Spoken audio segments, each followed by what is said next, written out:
All right, so now that we have our measurements for our image size, we can actually use our Magic Mat calculator to find all the other measurements that we will need for to be able to cut our mat.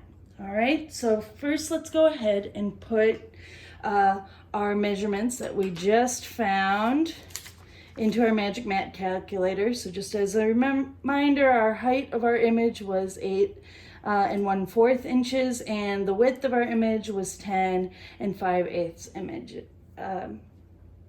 inches.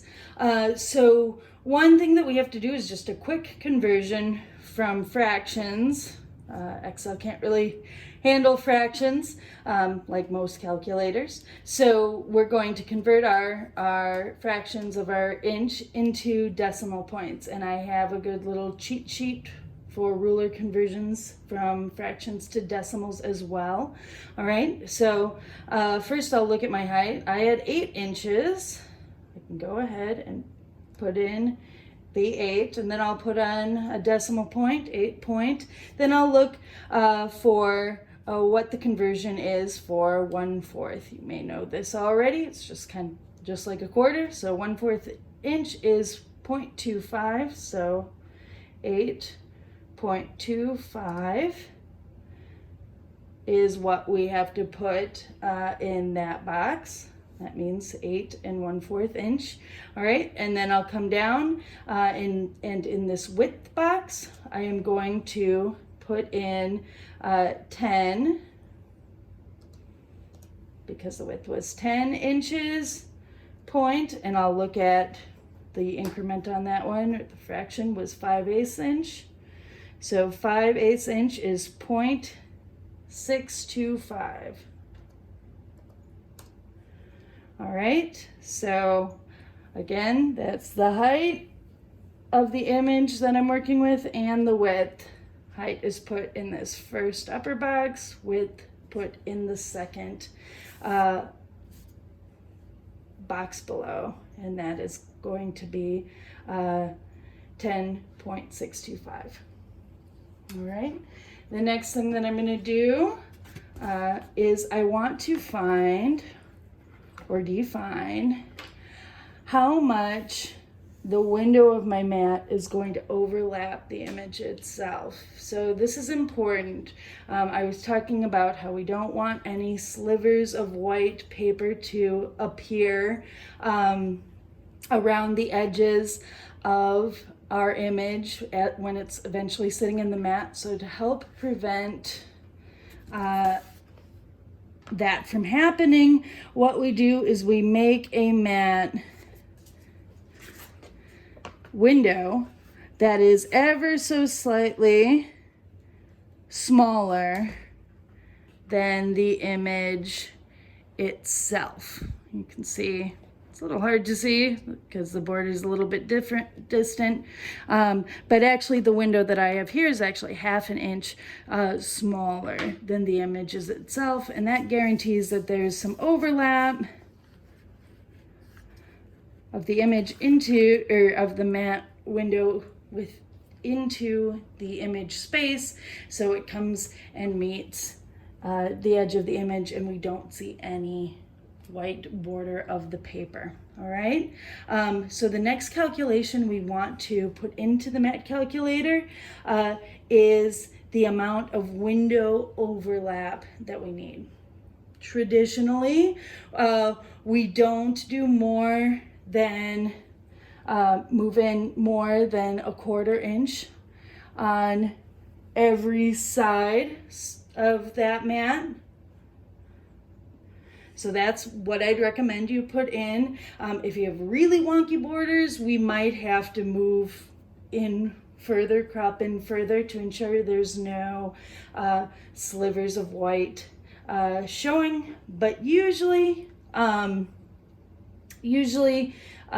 this works with just 1/4 inch. So in this window overlap column, what we are going to do is we're going to put 0.25, that's the decimal for 1/4 inch, at to take off the height and 0.25 cutting in on the width. All right. That's where the magic mat calculator kind of snaps to action. What it does for you is, so we've said we want our window to move in 1/4 of an inch. The magic mat calculator multiplies that by 2 so that you also have 1/4 inch moving in on the opposite side. And it also subtracts that amount, which ends up being 0.5 inches, off of both your height measurement and your width measurement. So it gives you window dimensions for your mat that have already subtracted or moved 1/4 inch in on that image width. So we have a mat window that is going to overlap the image. Hopefully that makes sense. All right. The next thing that we are finding or importing into our magic mat calculator is we are defining our mat border width. So our mat border width I show here and here. That is the distance from your window overlap to the edge of the mat, where that mat meets the frame. So it creates that distance apart between frame, space of mat, and eventually image, which gives it that really clean look. You have some choices you can make on this one. Often for horizontal pieces, people choose a very balanced mat border that's the same width on all sizes. Sometimes, more commonly for portrait orientations and for some certain prints, artists will choose to weight the bottom of their mat just a little bit thicker, just to kind of ground and create a little bit more gravity towards the bottom of the piece. Personal preference, it's something we could maybe talk through. You could get advice from your friends before deciding which measurements you want to put into the mat calculator. Traditionally though, we don't do mat borders that are any smaller than 4 inches around. So if you decide to weight, you would have a 4-inch upper, 4-inch size, and potentially a 5 or 6-inch bottom if you were doing a weight. Otherwise, we'd have even 4 inches extending beyond all sides of your piece for your mat border. All right, the Magic Mat Calculator is set up to allow you to have some say in whether you are going to have a weighted bottom or sides. So let's go ahead and we can put in those numbers now. I recommend and think it would probably work best for all of you this time to do an even border. I'm going to do 4 inches for my mat here. So in the mat border size, I'm just plugging in 4 for my height and also for my width. All right.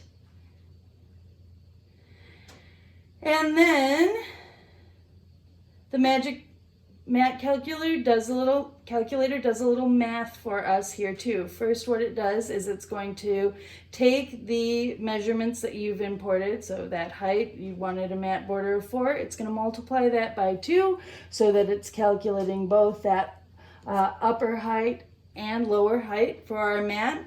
And that measurement gets added to the window measurement that we already calculated. So the total mat board dimension the full height and full width of your mat board is made up of a calculation of mat border height plus window height plus upper mat border height, which gives me a total of 15.75. And then its width is made up of this left mat border width, that 4 inches, plus the window width, which is going to be 10.125 inches, plus the right border width,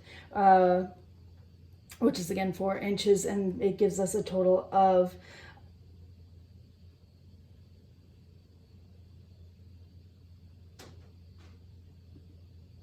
18.125.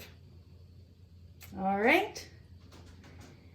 And that should be all. What we'll do next is we will take our final mat board dimensions and we will use them to rule out and scale our mat board.